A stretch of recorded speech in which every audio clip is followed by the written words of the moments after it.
السلام علیکم ورحمۃ اللہ وبرکاتہ۔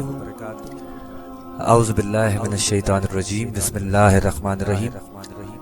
حدیث نبوی صلی اللہ علیہ وآلہ وسلم، حضور اکرم صلی اللہ علیہ وآلہ وسلم فرماتے ہیں میری امت میں 30 جھوٹے ہوں گے جن میں ہر ایک نبی ہونے کا دعویٰ کرے گا، جبکہ میں خاتم النبیین ہوں، میرے بعد کوئی نبی نہیں۔ روایت ابو داؤد نمبر 4252۔ آج کی اس ریکارڈنگ کا مقصد محترم جناب زویب سہروردی صاحب جو کہ لاہور سے وابستہ ہیں، انہوں نے مجھے ایک چیز بھیجی جس میں ذکر تھا کہ قادیانیوں کا قرآن آ گیا ہے، خدا را پلے سٹور پہ جا کے اسے رپورٹ کیجئے۔ تو میں نے خود تحقیق کی اور اسے پایا۔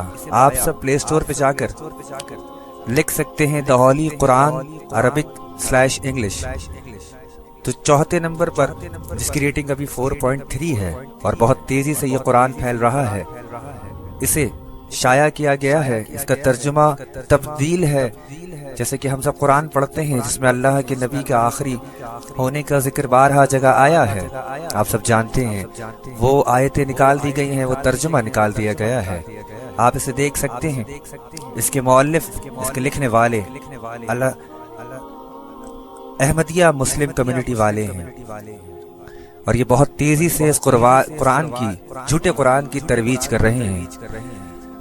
میرے دوستوں، آج وہ وقت ہے، جتنا جلد ہو سکے اس ریکارڈنگ کو پھیلائیے، اپنے دوستوں کو سینڈ کیجئے۔ اللہ اس کے رسول کے واسطے، میں آپ کو اللہ اس کے رسول کا واسطہ دیتا ہوں، اس چیز کو روکیے۔ کم سے کم آپ اتنا تو کر سکتے ہیں، ایک دفعہ جا کر اسے رپورٹ کر سکتے ہیں، یہاں پر کمنٹ کر سکتے ہیں کہ مسلمانوں یہ ہمارا قرآن نہیں۔ آپ چاہے سنی ہیں، آپ بریلوی ہیں، آپ دیوبندی ہیں، آپ اہل حدیث ہیں، آپ سب جانتے ہیں قادیانی کون ہیں۔ یہ جھوٹی نبی ہونے کا دعویٰ کرتے ہیں، بے شک ان پر اللہ کی لعنت ہے۔ خدا را جتنی جلدی ہو سکے اس کام میں اپنا حصہ ڈالے۔ جناب زویب سہروردی صاحب، میں آپ کا بے حد شکر گزار ہوں۔ اللہ تعالیٰ آپ سب کا حامی و ناصر ہو کہ کل قیامت کے روز جب اللہ سوال کرے گا کہ تم نے دین کے لیے کیا کیا، ہو سکتا ہے آپ کی یہ نیکی کام آ جائے، آپ کھڑے ہو کے کہہ سکیں کہ یا اللہ، ہم نے آپ کے دین کے لیے، آپ کے حبیب کے لیے آواز اٹھائی تھی، ہم